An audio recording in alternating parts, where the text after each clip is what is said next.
Here's how I'd have won the Battle of the Somme, and by doing so saved thousands and thousands of lives. I'd have been in the trenches like everyone else. Everyone's really, it's chaos. It's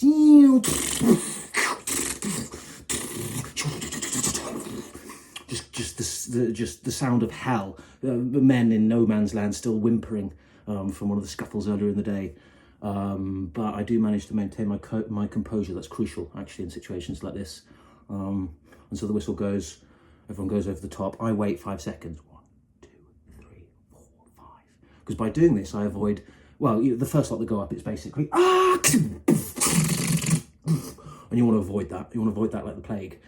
So I wait my 5 seconds, say a prayer for the 15 men that have just died in front of me. And then I get up and I go, and it goes like this. Dive, dive, dive, dive, swatch. 4 perfect shots, 4 dead krauts. I'm advancing, just unbelievable ducks and dives, and bravery. That's the thing that shines. It's the bravery. And then again, roll into a bunker, take stock. I've made quite the ground, and our boys have taken notice, and they're kind of passing me, and you can see them saying, "Thanks, we needed that. Thanks." It was a real confidence boost for us, and I'll be in there just, as I say, taking stock for round 2. Probably in there with a dying German. It's just, brother says the Lord's Prayer for. But before you can finish, I've just bayoneted him in the side of the cheek through the entire head. Threat neutralised. You can't trust anyone in that situation. You can't share a bunker with a German. Not at the Battle of the Somme. So anyway, as I say, we've made enormous progress because of I've had a sort of aura about me that's filtering through the group. I've also got throwing stars with me. So the next move is I have a little pig over the top. I identify where all the snipers are, and then just in a very quick move, each one of them dead.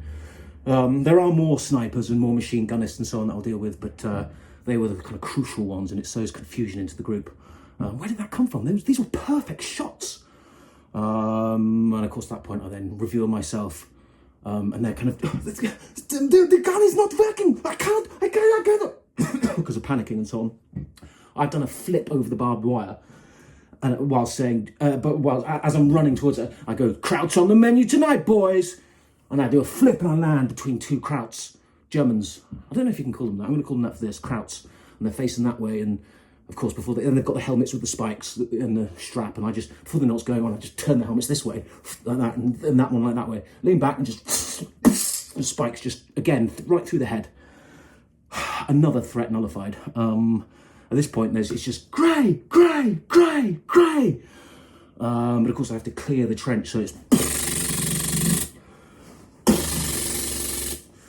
and then our boys start coming over, and then I make a joke about the 2 guys that I was like, talk about a kraut sandwich, and they're just staggered by how I've maintained my cool. And then you get to the bunker where the headquarters is, and you just backs against it like that, and you can hear them through the bit that they shoot from, just panicking, and I'm there just going, "Krauts on the menu tonight, boys." And then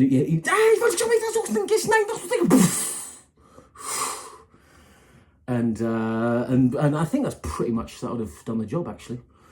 At this point, I just retreat into the background again, and wait for the accolades at a later date.